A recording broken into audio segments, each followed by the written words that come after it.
بزرگوں اور دوستوں، عزیز ساتھیوں، اللہ رب العزت نے ہم تمام کو انبیاء علیہ السلام کے احکامات پہ چلنے کہ انبیاء علیہ السلام دیکھیں ہم کہ دنیا کے اندر کتنے ہیں کہ 1.25 لاکھ انبیاء علیہ السلام ہیں، تو اس میں سے حضرت یوسف علیہ السلام جو حضرت یعقوب علیہ السلام کے چھوٹے بیٹے تھے اور یعقوب علیہ السلام حضرت ابراہیم علیہ السلام کے پوتے تھے، اس طرح حضرت یوسف علیہ السلام حضرت ابراہیم علیہ السلام کے پڑ پوتے ہوئے۔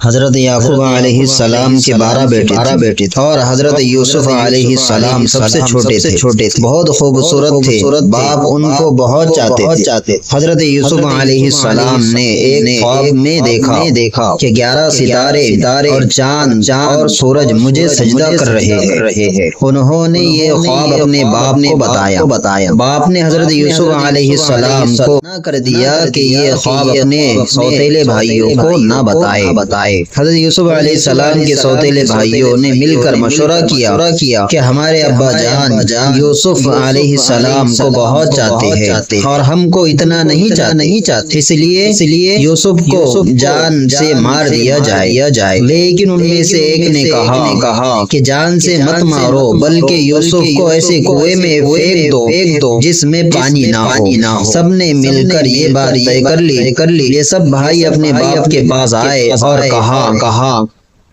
کہ آپ یوسف کو ہمارے ساتھ کھیلنے کے لیے بھیج دیں۔ ان کے باپ حضرت یعقوب نے کہا کہ مجھے ڈر ہے کہ کہیں تم کھیل میں لگ جاؤ اور کوئی بھیڑیا جنگل میں اس کو کھا جائے۔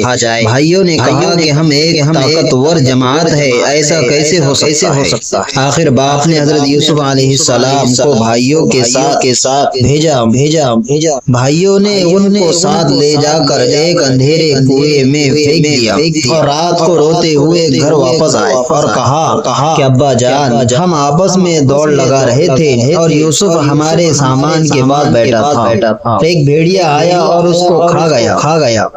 ثبوت کے لیے ایک کرتا خون لگا کر باپ کو دکھایا۔ بوڑھے باپ کیا کرتے، صبر کیا، خاموش ہو گئے، لیکن بیٹے کی جدائی میں روتے رہے۔ جس کنویں میں حضرت یوسف علیہ السلام کو پھینکا تھا اس کے قریب ہی ایک قافلہ آیا اور انہوں نے پانی نکالنے کے لیے ڈول کنویں میں ڈالا۔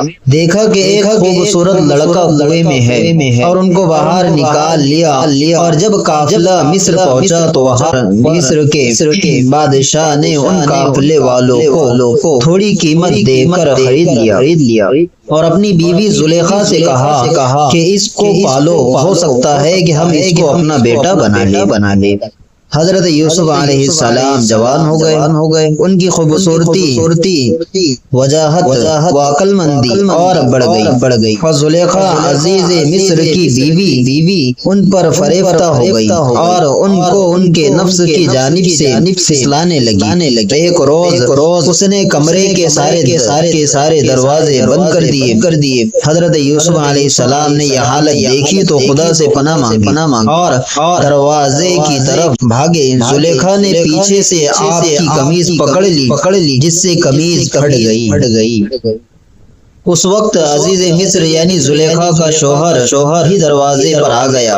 زلیخا نے الٹا الزام حضرت یوسف علیہ السلام پر لگایا اور اپنے خاوند سے کہا کہ یہ شخص تیری بیوی کی بے آب روئی کرنا چاہتا تھا، جس کی سزا اس کو ملنی چاہیے۔ حضرت یوسف علیہ السلام نے کہا میں بے گناہ ہوں، بلکہ یہ عورت مجھ کو پھسلانے کی کوشش کر رہی تھی، مگر خدا نے مجھ کو اس سے بچا لیا۔ آخر یہ معاملہ قاضی کے پاس پیش آیا۔